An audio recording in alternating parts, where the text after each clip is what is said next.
Antes de tudo, agradeço por estar lendo e compartilhando meu relato com toda essa comunidade que se formou em torno do seu canal. Quero destacar que o que vou contar é a única experiência que vivi que, embora eu não saiba se pode ser considerada paranormal, certamente teve um forte impacto espiritual em mim. Muitos de nós talvez tenhamos nos interessado pelo mundo paranormal por causa do tema das possessões diabólicas e dos exorcismos. Eu sou católico e, desde que conheci esse assunto, ele me impactou muito. Não pelo sensacionalismo com que muitas pessoas o enxergam, mas pela importância que tem para aqueles que professam essa fé. Já ouvi várias palestras de sacerdotes e especialistas no assunto, e muitos deles concordam que fenômenos extraordinários podem, sim, ocorrer durante exorcismos em pessoas possuídas. São relatos de levitação, conhecimento de línguas mortas, força descomunal e vozes que não correspondem ao sexo ou à idade da pessoa. Alguns podem pensar que esses fenômenos são raros, mas especialistas têm observado um aumento no número de casos de possessão nos últimos anos. O que vou contar a seguir aconteceu há 5 anos. Lembro que era o início do mês de julho, e minha família havia planejado uma viagem para nossa cidade natal, um lugar famoso por suas tradições e costumes, localizado no estado da Bahia. Em julho, a cidade celebra sua festa patronal, e por isso minha família estava muito animada, pois fazia muito tempo que não participávamos dessa celebração. A cidade preserva grande parte de sua arquitetura original. Normalmente, durante a festa, muitos turistas aparecem, alguns do estado, outros de diferentes partes do país, ocasionalmente, até do exterior. Ao chegarmos, ficamos hospedados na casa de uma tia. Havíamos chegado nos dias mais intensos da festa, quando várias atividades culturais e religiosas estavam acontecendo. Pessoalmente, gosto muito dessa celebração, pois a cidade fica ainda mais alegre e acolhedora.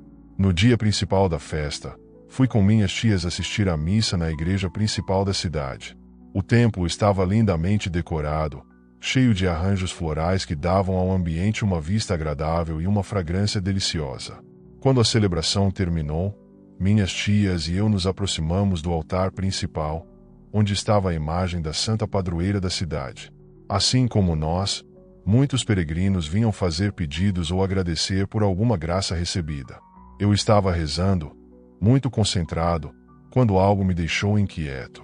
Vi, ao longe, pela porta da igreja, 2 mulheres entrando.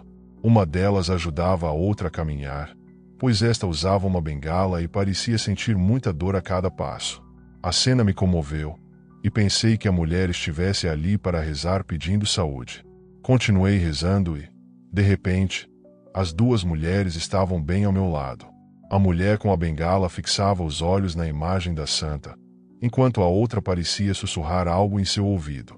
Apenas consegui ouvir que ela dizia: "Peça para que vá embora. Peça com muita fé para que vá embora." Achei estranho aquele pedido. A mulher com a bengala olhava para a imagem como se estivesse fora de si. De repente, começou a emitir sons estranhos. Pensei que estivesse passando mal e corri para pegar uma cadeira para que ela se sentasse. A mulher que a acompanhava começou a abaná-la com um leque. Mas, então, a mulher com a bengala começou a gritar com uma voz que não era de mulher. Era uma voz grave, intensa, que parecia saída de um filme de terror. Definitivamente, aquela não era a voz daquela senhora. Quando ouvi aquilo, comecei a tremer, e um arrepio percorreu todo o meu corpo. A pobre mulher suava em excesso e dava tapas em quem tentava ajudá-la. Eu me afastei junto com minhas tias, que também estavam assustadas com o que viam. As pessoas começaram a correr, e ouvi o sacristão da paróquia dizer a outra pessoa: "Vá rápido chamar o padre. Diga o que está acontecendo e traga também água benta." Foi só nesse momento que percebi que aquela mulher provavelmente estava sendo atormentada por um espírito maligno. Quando saímos da igreja, fomos direto para a casa da minha tia, onde estávamos hospedados. Contamos para a família o que havíamos presenciado, mas eles apenas riram e nos chamaram de loucos. Ainda me lembro claramente daquele episódio, e acredito que o que vimos foi uma possessão. Rezo de todo o coração para que aquela mulher tenha sido libertada daquele espírito e encontrado a paz. Não posso dizer o lugar onde essa história aconteceu, pois colocaria muita gente em apuros. Digo isso principalmente porque essa experiência ocorreu em um necrotério e a pessoa envolvida até pouco tempo atrás trabalhava lá. Tanto ele quanto os outros que, de alguma forma, fizeram parte dessa experiência concordaram que eu compartilhasse o que aconteceu. Todos se lembram da mesma forma, sem variações entre as versões. Sempre que ouço isso de outra pessoa, me assusta confirmar novamente que realmente aconteceu. Quando eu estava no último semestre da universidade, tive uma aula que não faria com o meu grupo de sempre, mas com o grupo de outro turno. Rapidamente, fiquei muito amiga deles e acabaram me apresentando ao Eduardo, um cara com quem saí algumas vezes e que trabalhava no necrotério da cidade. Várias vezes, quando estávamos em alguma festa, acabávamos passando lá para buscá-lo no trabalho, para que ele nos acompanhasse com uma cerveja ou até mesmo só para dar uma carona para casa. No começo, eu realmente não entendia porque sempre queriam parar lá, mas provavelmente era porque ele tinha as conversas mais interessantes e cativantes que eu já tinha ouvido. Uma dessas vezes, ao chegarmos ao necrotério, já estava tudo vazio e entramos pelo estacionamento dos fundos. Ele saiu para nos dizer que esperássemos um momento, então, sorriu e perguntou: "Ou esperam aqui dentro? Se tiverem coragem?" Entramos com um pouco de medo e muito respeito. Embora só estivesse o Eduardo no local, abaixamos a voz e caminhamos até aquela porta, atrás da qual estavam todos os mortos. Aos poucos, começamos a falar sobre a morte, principalmente sobre o que pensávamos que poderia haver depois dela.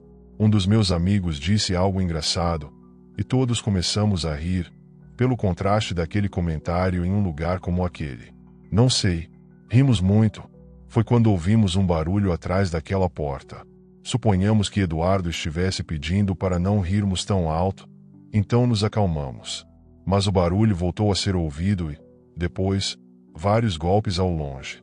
Eu estava encostada ao lado daquela porta grossa e dei 2 passos para trás. Todos ficamos congelados por um momento, sem saber o que dizer ou como reagir. Principalmente quando uma porta se abriu atrás de nós. Era o Eduardo, saindo de uma sala no fundo do corredor, já trocado de roupa e com cheiro de sabonete. Ele se aproximou de nós, como se entendesse o que estava acontecendo, disse apenas: "Vocês já ouviram, não é?" 2 dos meus amigos ficaram muito bravos com ele e disseram que esse tipo de brincadeira não se fazia. Eduardo apenas abriu a porta daquela sala e nos disse: "Olhem, não tem ninguém. Eu não faria uma brincadeira dessas." Eu não entrei, mas meus amigos sim. Eles disseram que não havia ninguém, nem um único sinal que explicasse como aquele som poderia ter sido gerado. Eles não queriam, mas acabaram olhando para as câmaras do necrotério, aquelas gavetas de metal refrigeradas onde guardam os corpos. Eduardo percebeu que estavam olhando para lá e perguntou: "Querem abrir? Querem ter certeza de que não tem ninguém vivo aí?" Meus amigos entenderam que aquilo era demais e que ninguém faria algo assim por uma brincadeira boba. Principalmente perceberam que Eduardo jamais faria algo assim. Naquele momento, acabou o clima de festa que tínhamos naquela noite e todos voltamos para casa. Eu não conseguia parar de pensar que tinha tido minha primeira experiência paranormal na vida. Estava apavorada, mas nada me prepararia para o que aconteceu depois. Comecei a sair com o Eduardo, mas nem chegou a ser um relacionamento. Só tivemos alguns encontros, e lembro-me perfeitamente do último. Passei para buscar o Eduardo no trabalho. Lá, esperaríamos os outros passarem para nos pegar. Por um lado, quero dizer que, para o Edu, aquele era apenas um local de trabalho. Mas não acho que ele sabia o quão especial era. O trabalho dele permeava sua personalidade, mas não de uma forma triste ou deprimente, e sim pelo respeito que ele tinha pelos mortos. Eu estava em uma salinha em frente ao local onde ele preenchia alguns papéis, mas depois ele sumiu naquele corredor para pegar algo que precisava. Eu estava falando ao telefone naquele momento e, assim que desliguei, lembrei-me de tudo o que tinha acontecido da última vez que estivemos ali. Fiquei com medo de estar sozinha e me levantei para procurar o Edu. As luzes do corredor estavam apagadas, mas consegui vê-lo entrando naquela sala das câmaras. E, embora eu estivesse apavorada naquele momento, segui, porque tudo o que eu queria era não ficar sozinha. Foi a pior decisão que tomei na minha vida. Quando entrei, naquela fração de segundo em que olhei ao redor e percebi que o Eduardo não estava dentro da sala, algo atrás de mim apagou a luz. Virei-me para a porta e, como o corredor estava completamente escuro, nos segundos em que meus olhos se adaptavam, eu não conseguia ver absolutamente nada. Nada mesmo. Estendi a mão para tocar a mesa que tinha visto momentos antes, e por ela, me localizar mais ou menos até chegar tateando na porta. Encontrei e comecei a avançar, tocando a mesa pouco a pouco, até que toquei algo. Tenho certeza de que era um pé, embora não pudesse ver. Um pé descalço de algo que estava em pé sobre aquela mesa. Mas era impossível, pois um momento antes não havia ninguém ali. E não havia como alguém ter pulado sem fazer barulho. Meus olhos conseguiram ver naquele momento o batente da porta, mas também uma figura bloqueando a passagem, que lentamente levantou uma das mãos. A luz se acendeu. A figura na porta era o Eduardo, que estava me procurando. Eu corri para abraçá-lo e contar o que tinha acabado de tocar, o que tinha ouvido ali dentro. Nem ele acreditou em mim. Disse que os toques eram uma coisa, mas que isso nunca tinha acontecido. Começamos a discutir e, irritado, ele acabou abrindo todas as câmaras para eu ver. Todas vazias, com exceção de duas. Ele disse que eu podia me aproximar para verificar que estavam mortos, mas eu disse que só queria ir embora dali. Ele acendeu a luz do corredor e fomos para a salinha. Pediu que eu esperasse só mais um momento e, de repente, ficou em silêncio. O olhar dele estava fixo no corredor. Eu estava de costas, mas me virei para ver o que ele observava com tanta atenção. Na escuridão da sala das câmaras, com a porta entreaberta, dava para ver alguém parado lá dentro. O corpo de um homem nu, parado ali. Nós dois saímos apressados e encontramos um táxi. Durante o caminho até minha casa, começamos a discutir sobre o que tínhamos acabado de ver, até que percebi que ele já estava negando tudo. Como se nada tivesse acontecido. Como se ele não tivesse se assustado e abandonado o trabalho no meio da noite. Fiquei brava com ele, porque, praticamente, ele estava me fazendo parecer louca. Desci do táxi e nunca mais respondi. Não falamos por muito tempo, até alguns dias atrás, quando disse que ia escrever essa história. Talvez, no fundo, eu quisesse saber se ele manteria aquela versão da noite, dizendo que era coisa da minha imaginação. Mas foi exatamente o contrário. Meu pai trabalhou por mais de 30 anos transportando carga e conheceu grande parte das estradas e paisagens que poucos podem ver. Da solidão do volante, ele viveu de tudo na estrada. Coisas boas, muitas ruins e algumas que simplesmente não podem ser explicadas, como aparições estranhas e encontros com o impossível. Sem dúvida, o mais macabro que lhe aconteceu foi em uma noite na qual, por acaso, ele não estava sozinho.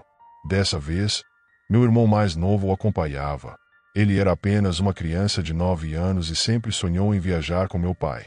Durante anos, o viu partir de madrugada e voltar dias depois com histórias de caminhos intermináveis, de pessoas que conheceu e de luzes distantes na noite. Assim, quando chegaram as férias de dezembro e surgiu a oportunidade de acompanhá-lo em uma viagem, ele não pensou duas vezes. Era sua primeira viagem de caminhão, e ele estava muito animado. A viagem foi longa e cansativa.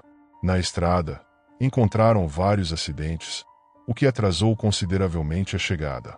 Quando estavam perto do destino, já era muito tarde, e a rodovia estava completamente deserta, com apenas um ou outro caminhão passando ao longe. Nesse trecho, meu irmão já dormia no banco do carona, cansado da viagem, enquanto meu pai dirigia em silêncio, ansioso para chegar o quanto antes. Foi então que o menino acordou de repente. Meu pai sentiu o movimento dele, sem tirar os olhos da estrada, perguntou se estava bem. Mas meu irmão não respondeu, apenas ficou olhando fixamente para o retrovisor ao seu lado. Depois de alguns segundos, disse algo que meu pai não compreendeu totalmente naquele momento. Papai, alguma coisa subiu. Meu pai pensou que ele estava sonhando ou meio dormindo e não deu importância. Mas ele insistiu, desta vez com um tom mais firme. Papai, tem uma senhora, ela está espiando. Meu pai franziu a testa. Deu uma olhada rápida no retrovisor, mas não viu nada. Dorme, filho. Já estamos quase chegando, disse, tentando acalmá-lo. Meu irmão continuou olhando em silêncio, agarrado ao assento, mas minutos depois sua voz se quebrou em um grito. Aí está ela. Ela está espiando. Dessa vez, meu pai não pôde ignorar. Olhou para o retrovisor e, por um instante, achou ter visto uma sombra. Algo com cabelos longos que desapareceu tão rápido que ele não soube dizer se realmente tinha visto ou se era apenas um reflexo da luz na estrada. Você viu? Perguntou meu irmão, com a voz tremendo de medo. Meu pai não respondeu, pois não queria assustá-lo ainda mais, mas uma sensação estranha se instalou em seu peito. Se alguém realmente tivesse subido no caminhão, ele não podia parar ali. Não naquele trecho tão deserto. Ele acelerou. Os quilômetros passaram e, à distância, ele viu as luzes de um posto de gasolina. Decidiu que pararia lá para verificar a carga, só para se certificar de que era tudo imaginação, só para ter certeza de que não havia ninguém atrás. Quando finalmente entraram na área de serviço e começou a reduzir a velocidade, algo mudou. O vento soava diferente. Um jovem, de no máximo 18 anos, se aproximou para recebê-los, mas seu cachorro, um cão do posto acostumado a ver carros e caminhões o tempo todo, reagiu de uma maneira que fez meu pai estremecer. O animal começou a latir e a uivar como se estivesse vendo o próprio diabo naquele caminhão.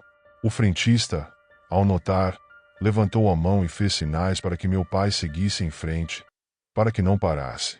Meu pai, confuso, reduziu um pouco mais a velocidade. O que estava acontecendo? O garoto, percebendo que ele não entendia, correu até a porta do caminhão e se segurou com as duas mãos, subindo um pouco. Acelera, patrão. Não para. O quê? Quem? Ele perguntou. Não para, chefe. Pisa fundo até chegar. Se parar, ela não vai deixar vocês chegarem nunca. O rapaz gritou a última frase com pânico na voz, enquanto pulava de volta ao chão e corria para trás. Meu pai olhou para meu irmão, que estava com o puro terror nos olhos. Sem hesitar, pisou no acelerador e saiu dali disparado. Não parou, não olhou para trás, não reduziu a velocidade até avistar as luzes da cidade ao longe. Quando finalmente chegou à base, desceu sem dizer nada e não comentou o assunto com ninguém. Apenas caminhou até a parte traseira do caminhão com uma estranha sensação no peito. E então viu cinzas na parte traseira da carroceria, como se algo queimado tivesse estado ali. Os trabalhadores que descarregavam a mercadoria não notaram nada.